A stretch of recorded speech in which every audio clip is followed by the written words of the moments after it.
Hello guys, welcome back to the next tutorial in the series. Today we're gonna start a very fresh topic, TestNG, right? So I've created a small document for you guys what TestNG is, and I'll go through it and I'll actually give you the details. So let me bring up the document. What TestNG is, let me explain you why we need it. So let's say you have like a lot of test cases, right? Let's say you have 500 test cases, and I'm gonna give you some scenarios, and you have some set of test cases, maybe 20 test cases that you want to run in a group. So here comes the test engine in the picture. It can help you with some annotations. It has a lot of annotations. We'll go through what they are. It can help you with the annotations to group those test cases and they'll be run together. And then let's say there's one more case where one of your test cases dependent on the first test case. So it needs to run after the first test case is completed.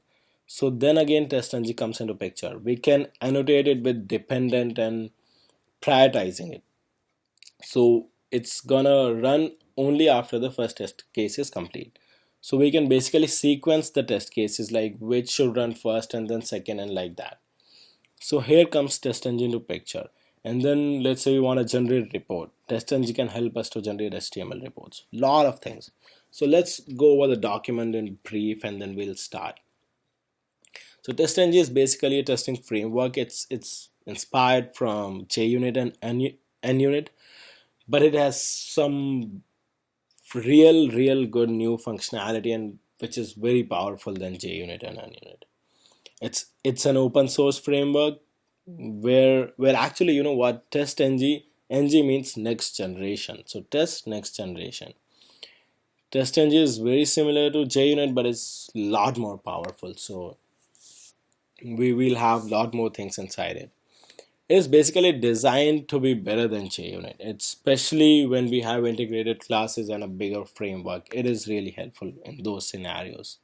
It kind of eliminates most of the limitations of the framework and gives us, the developers of the test framework, to the ability to write more flexible and powerful test cases with all those annotations, grouping, sequencing, parameterizing. That's what I was talking right now, right?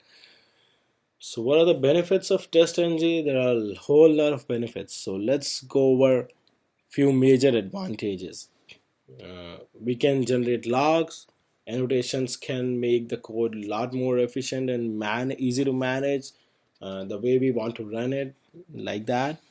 We have the ability to generate HTML reports. Then we can group and prioritize the test cases. Parallel testing, like we can run the test cases in parallel on multiple browsers also. That's also available with TestNG. Data parameterization.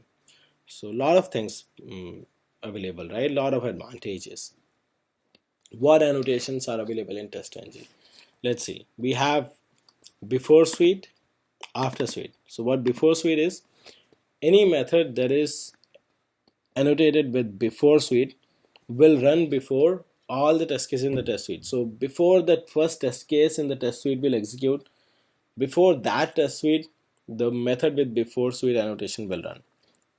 The vice versa goes with basically after suite.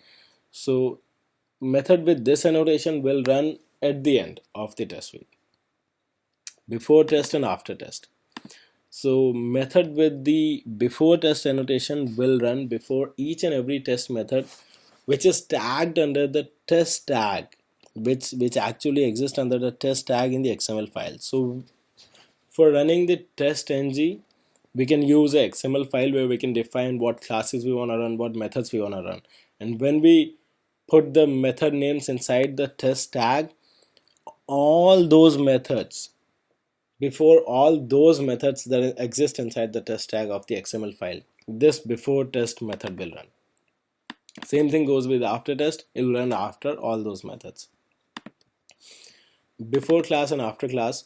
So before class is simple. For each and every class, before every class, before any first method of that current class, the before class method will run. And after class goes, that method will run after the last method in the current class. Before method and after method. Let's first take a look at the test, at the rate test.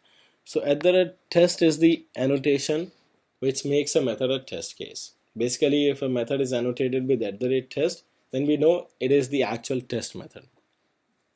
So before and before method and after method annotations, they will run before each and every test method.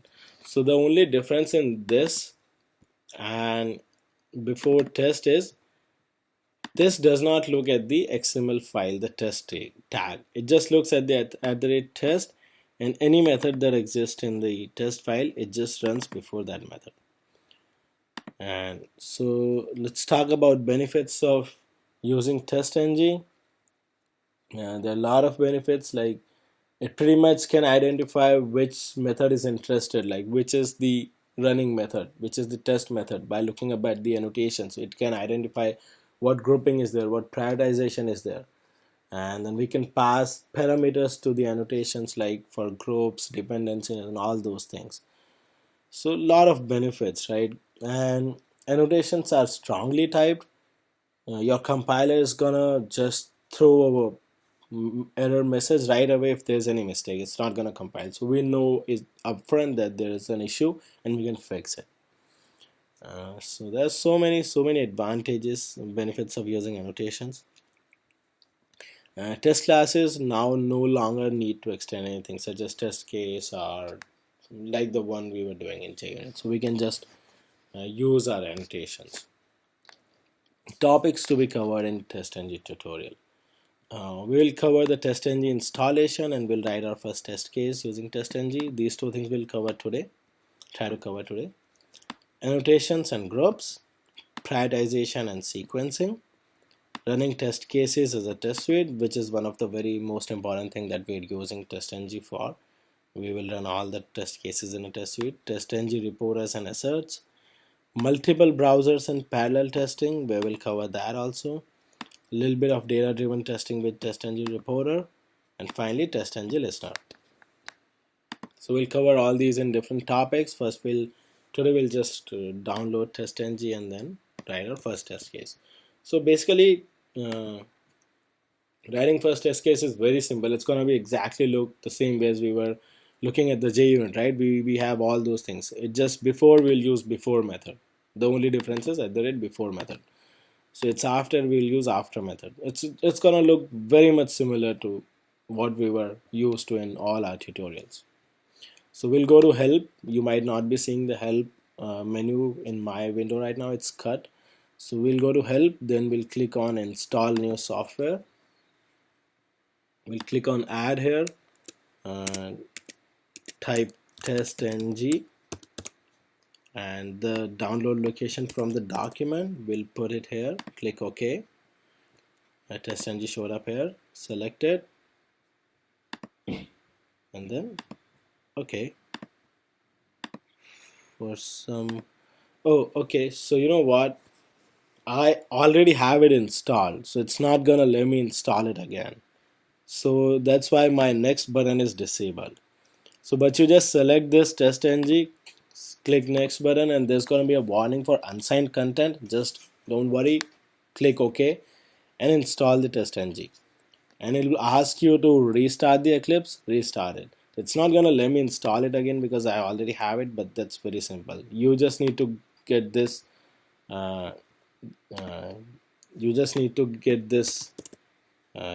URL that you can find from the document. I'll upload the document on the web also. I'm going to click cancel right now.